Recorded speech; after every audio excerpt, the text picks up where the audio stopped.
नमस्कार दोस्तों, एक और फिर से स्वागत है नए ब्लॉग में। समय की बात करें तो अभी दोपहर के 4 बज चुके हैं। पिछले कुछ दिनों से हमारे चैनल पर कोई भी वीडियोस नहीं आ रहा था, इसलिए बहुत सारा कमेंट्स भी आ रहा था कि वीडियोस कब आएंगे, वीडियोस क्यों नहीं आ रहे।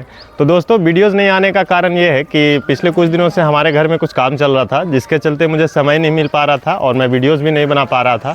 मुझे इतना कम समय मिल पा रहा था कि मैं फार्म पे भी बहुत कम समय देता था। मैं सुबह सुबह आता था और इन सब को दाना पानी देता था और डायरेक्ट मैं शाम को यहाँ आता था इन सब को बंद करने के लिए। समय कम मिलने के चलते मैं फार्म पे कम आता था और जिसके चलते फार्म का जो देखभाल है वो भी कम हो पाया, जिसके चलते फार्म का हालत थोड़ा सा भी ख़राब हो चुका है। कुछ लॉस भी हुआ है इतने दिनों में। तो चलिए वीडियो के लास्ट तक बने रहिए, मैं आप लोगों को बताऊंगा कि क्या लॉस हुआ है। और अभी गर्मियां भी काफ़ी बढ़ चुका है, तो क्या क्या फार्म पे अभी परेशानियां आ रही हैं वो भी मैं आप लोगों को आगे बताता हूं। तो दोस्तों, सबसे पहले मैं आप लोगों को फार्म का एक अपडेट दे देता हूं कि इतने दिनों में क्या क्या चेंजेस हुए, और लास्ट में मैं आप लोगों को बताऊंगा कि अभी गर्मियां आने से फार्म पे क्या क्या परेशानियां आ रही हैं। तो चलिए सबसे पहले मैं आप लोगों को फार्म का अपडेट देता हूं। तो दोस्तों, सबसे पहले यहाँ से हम शुरू करते हैं। आप लोग देख रहे होंगे और सोच रहे होंगे कि ये ईंटा का यह पहाड़ कहाँ से आ गया, पहले नहीं था। तो घर पे भी काम चला था, उसमें से जो भी ख़राब ईंटें हैं और ईंटा का जो टुकड़ा है वो निकला था, वो सारा हमने यहीं फार्म पे ले आया है। इसको हम फार्म में ही यूज़ करेंगे। दरअसल हमारा जो ये मुर्गी का जो शेड है और ये हमारा ये भूसा रखने का जो शेड है, उसकी थोड़ी सी 1-1 फीट गहराई है, जिसके कारण क्या होता है कि बरसात में पानी अंदर चला जाता है, जिससे बहुत सारा दिक्कत होने लगता है। तो हम क्या करेंगे कि ये जो सारा ईंट है इसको हम मुर्गी के शेड और जो भूसा रखने का शेड है उसी में डाल देंगे, और उसका लेवल जो है ऊंचा कर देंगे। जो ग्राउंड लेवल है फार्म का उसे थोड़ा सा ऊंचा रखेंगे ताकि बरसात का पानी जो अंदर ना जाए। दूसरी बात करते हैं हम, तो ये हमारा शेड जो है ये टेम्प्ररी हमारा मुर्गियों का शेड था, और बगल में हमारा हंस का भी शेड था टेम्प्ररी। इसको हमने जो धान का नेवाली जिसको बोलते हैं उससे हमने बनाया था। तो अभी गर्मियों में हवा काफ़ी तेज़ी से चल रहा है, जिसके कारण क्या हुआ था कि थोड़ा बहुत हमारा ये शेड था जो बिखर गया था। तो हमने इसको क्या किया कि सारा जो नेवारी उसको हमने नीचे गिरा लिया है, सारा इसको शेड को हम खोल लिए हैं, और इस नेवारी को भी हम यूज़ करेंगे। इस सारे नेवारी को हम जो मुर्गी का और जो बकरी का शेड है उसके ऊपर रखेंगे। ऊपर उसका रखने का कारण ये है कि अभी गर्मियाँ काफ़ी पीक पे है, तो क्या होता है कि ऊपर से हीट फार्म के अंदर आता है, जिससे बहुत परेशानियाँ होती है जानवरों में। तो हम सारे नेवारी को हम रख देंगे ऊपर, ताकि हीट नीचे ना आए। तो वो जो हमारा सारा नेवारी है वो वेस्ट नहीं जाएगा, सारा यूज़ हो जाएगा। तो चलिए अब बात कर लेते हैं बतख का शेड का। एक्चुअली अब सिर्फ बतख का शेड नहीं रहा, ये हंस का भी शेड हो गया, क्योंकि हंस का जो शेड है वो टूटा है। तो हम बतख और हंस दोनों को एक ही साथ रखते हैं। तो चलिए अंदर देखते हैं क्या चेंजेस इसमें आया है। तो यहाँ देख सकते हैं एक बहुत बड़ा गड्ढा हो गया है। गड्ढा होने का कारण ये है कि अभी गर्मी में डॉग्स को बहुत ज़्यादा गर्मी लगता है, तो वो क्या करता है कि मिट्टी खोद करके उसमें बैठ जाता है। तो ये जो गड्ढा है हमारा टोनी और स्टार्क ने किया है, गर्मी ज़्यादा होने के कारण इसी में वो आकर बैठता था। तो इससे अभी दिक्कत क्या आ रहा है कि इसमें ये हंस के बच्चे रहते हैं और बतख जो रहते हैं, तो वो इसमें गिर जाते हैं, तो चोट लगने का बहुत ज़्यादा चांसेस रहता है। तो इसको हम क्या करेंगे, इसको लेवल कर देंगे, इसको पूरा शेड को लेवल कर देंगे इसमें। तो चलिए अब बात कर लेते हैं कबूतर का। तो कबूतर की जनसंख्या हमारे यहाँ काफ़ी तेज़ी से बढ़ रहा है, क्योंकि बहुत सारे अंडे भी हमने देखे हैं और बच्चे भी शेड में हैं अंदर। लेकिन कबूतर में मुझे एक चीज़ देखने को मिला है कि हमारे किसी 1-2 कबूतर में उसको घाव जैसा होने लगा है। तो मुझे उसे मजबूरन पकड़ करके उसे अलग करके ट्रीटमेंट करना होगा, नहीं तो क्या होगा कि अगर वो घाव वायरल हो जाता है तो हमारे सारे कबूतर उसमें फैल जाएंगे और सारे की मोटिलिटी होने के चांसेस रहेगा। तो हम सारे जो भी जिसको इन्फेक्शन रहेगा सारे को मैं अलग कर लूँगा। तो चलिए अब मुर्गियों के शेड में चलते हैं।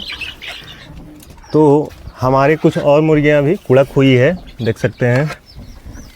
एक इधर है और 2 इधर कुड़क हुई है, देख सकते हैं। तो मैं इन सभी को रात में किसी सेफ जगह पे अलग इन लोगों को हटा करके बिठा दूंगा, नहीं तो यहाँ अगर ये बैठेंगे तो अंडे को सही से सेर नहीं पाएंगे और बच्चे भी फिर नहीं निकल पाएंगे। तो चलिए अब चलते हैं बकरी के साइड में, यहाँ क्या क्या चेंजेस हुआ है। तो जो हमारे वीडियोस को फॉलो करते हैं उनको पता होगा कि हमारे यहाँ एक बकरी ने जन्म दिया था बच्चे को। तो वो बच्चा ये है, बड़ा हो चुका है। और इन दिनों एक और ये बकरी जो है ब्लैक बंगाल, इसने भी एक बच्चे को जन्म दिया है, वो ये रहा। तो हमारे यहाँ फ़िलहाल 2 बच्चे हैं बकरी के। और देखिए हमारा जो बकरी का अंदर जो शेड है वो भी अभी गंदा पड़ा हुआ है, क्योंकि मुझे टाइम नहीं मिल पा रहा था इनको साफ़ करने के लिए। तो ये भी मुझे साफ़ करना है, तो वो भी मैं करूँगा साफ़। और हमारे ये कुछ मुर्गियों के चूजे हैं जो बड़े हो चुके हैं, उनका ब्रूडिंग यहीं हो रहा था, क्योंकि हमारे पास स्पेस थोड़ा कम है तो हम बकरी का शेड में ही इनको ब्रूडिंग करते हैं। और ये कुछ हमारे डे ओल्ड चिक्स भी हैं, भाग गए। ये देखिए डे ओल्ड चिक्स है छोटे छोटे। जो ये हमारी ब्लैक की जो मुर्गी है ये सो रही थी, तो इसने भी कल ही सारे बच्चे को निकाला हैच करके। देखिए डे ओल्ड चिक्स है, तो इसका भी रिज़ल्ट काफ़ी अच्छा रहा था। अप्रोक्स 70% इसने बच्चे को निकाला है हैच करके। कुछ अंडे अनफर्टाइल भी थे और कुछ ख़राब भी हो चुके थे। और हमारे जो बत्तख के बच्चे थे वो भी बड़े हो चुके हैं, ये देख सकते हैं। ये देखिए ये भी बड़े हो चुके हैं। इनको भी मैं 1-2 दिनों में बाहर ले जाना स्टार्ट कर दूंगा, ताकि गर्मियों में थोड़ा पानी में जाएं, ये खेले कूदें। और ये जो हमारी काली वाली मुर्गी है थोड़ा शैतान है, ये अपने पास किसी को आने नहीं देती है। बच्चे देखिए कितने प्यारे प्यारे बच्चे हैं, यहाँ तक कि मुझे भी नहीं छोड़ती है।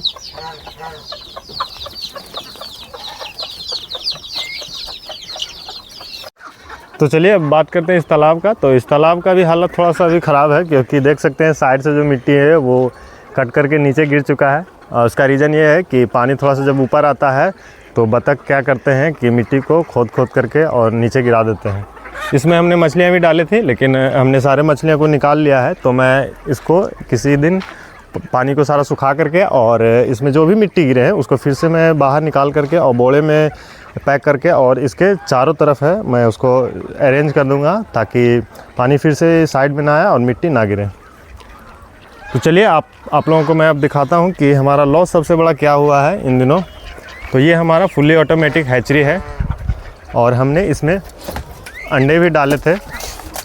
इसमें करीबन 800 के आसपास हमारे अंडे डाले हुए थे हैचिंग के लिए, लेकिन ये सारे अंडे अभी ख़राब हो चुके हैं। उसका रीज़न ये है कि इसमें जो ह्यूमिडिटी मेंटेन करने के लिए ये जो मशीन रहता है वो बीच में ही ख़राब हो चुका था, बच्चे निकलने से पहले बीच में ही। तो ये सारे अंडे हैं, इसको ह्यूमिडिटी नहीं मिल पाया, इसके चलते अंडे सारे ख़राब हो चुके हैं और बच्चे भी इससे नहीं निकल पाए हैं। मेरे से गलती यही हो चुका है इसमें कि मुझे बैकअप में इस तरह की मशीन जो है बैकअप में मुझे रखना चाहिए था, ताकि अगर ख़राब हो तो उसे रिप्लेस किया जाए। तो हमने इसको ऑर्डर कर दिया है मशीन को, और मैं कुछ दिनों में फिर से इसे रिप्लेस करके और इसमें अंडे डालूँगा और फिर से मैं हैचिंग के लिए स्टार्ट करूँगा। मैं इन सारे अंडों को रिसाइकिल करूँगा। अगर आप लोगों को देखना है कि रिसाइकिल मैं कैसे करता हूँ तो हमारे चैनल पे वीडियो अवेलेबल है, और मैं इस वीडियो के डिस्क्रिप्शन में भी डाल दूँगा उसका लिंक, तो आप जा करके देख सकते हैं कि मैं रिसाइकिल कैसे करता हूँ, उन अंडों को फेंकता नहीं हूँ। तो चलिए अब बात कर लेते हैं कि गर्मियाँ आने से फार्म पे क्या क्या परेशानियाँ आ रही हैं और हमें किन किन बातों का ध्यान रखना चाहिए। तो चलिए सबसे पहले बात करते हैं मुर्गियाँ और बतख से। मुर्गियाँ और बतख में गर्मियाँ पड़ने से सीधे इफ़ेक्ट इनके एक प्रोडक्शन पे पड़ा है, क्योंकि गर्मियाँ पड़ने से इनमें स्ट्रेस काफ़ी ज़्यादा बढ़ गया है, जिससे एक प्रोडक्शन है काफ़ी इनका कम हो गया है। आप कोशिश करें कि गर्मियाँ में खाना थोड़ा कम ही दें।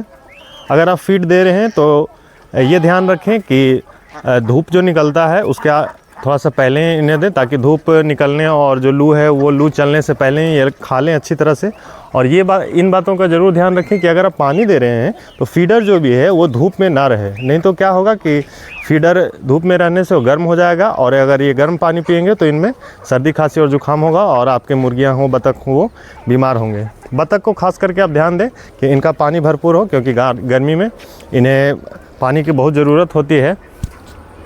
अगर आप चाहें तो मुर्गियों को जो भी आप ड्रिंकर लगाते हैं उसमें हल्का या तो नमक भी आप दे सकते हैं अभी गर्मियों में थोड़ा सा मात्रा में, नहीं तो आप इनको ड्रिंकर में थोड़ा इलेक्ट्रोल पाउडर भी डाल करके आप दे सकते हैं पीने के लिए। इनसे इनको बहुत काफ़ी राहत मिलता है अभी गर्मियों में। तो चलिए बात कर लेते हैं बकरियों की। गर्मियों में बकरियों को भी काफ़ी परेशानियाँ होती है। आप कोशिश करें कि इनके शेड में पंखा ज़रूर हो, ताकि इनको थोड़ा सा राहत मिलेगा। और अगर आप चाहें तो इलेक्ट्रोल पाउडर भी इनको पिला सकते हैं पानी में दे करके। और गर्मियों में ख़ास करके भोजन थोड़ा सा कम इनको दें खाने के लिए, क्योंकि गर्मियों में सभी को दिक्कत होता है, अगर ज़्यादा खाना खा लेंगे तो इनको पचाने में थोड़ा सा दिक्कत होता है। तो इन बातों को ज़रूर ध्यान रखें और साफ़ सफाई ज़रूर रखें फार्म पे। दोस्तों शाम का समय हो गया है और हमारे सारे मुर्गियां शेड के अंदर चले गए हैं और हमारे बतख और हंस जो हैं अभी भी बाहर ही हैं, तो इनको हमें अंदर करना है। तो दोस्तों अब हम फ्री हो चुके हैं। अब हमारे चैनल पे वीडियोस रेगुलर आएंगे और नई और अच्छी जानकारियाँ के साथ आएंगे। अगर आपको ये ब्लॉग अच्छा लगा तो एक प्यारा सा लाइक करके जाइएगा। चैनल पे अगर नए हैं तो सब्सक्राइब करके जाइएगा। मिलते हैं जल्द ही किसी नए वीडियो या नए ब्लॉग में नई जानकारी के साथ। तब तक के लिए जय हिंद, जय भारत।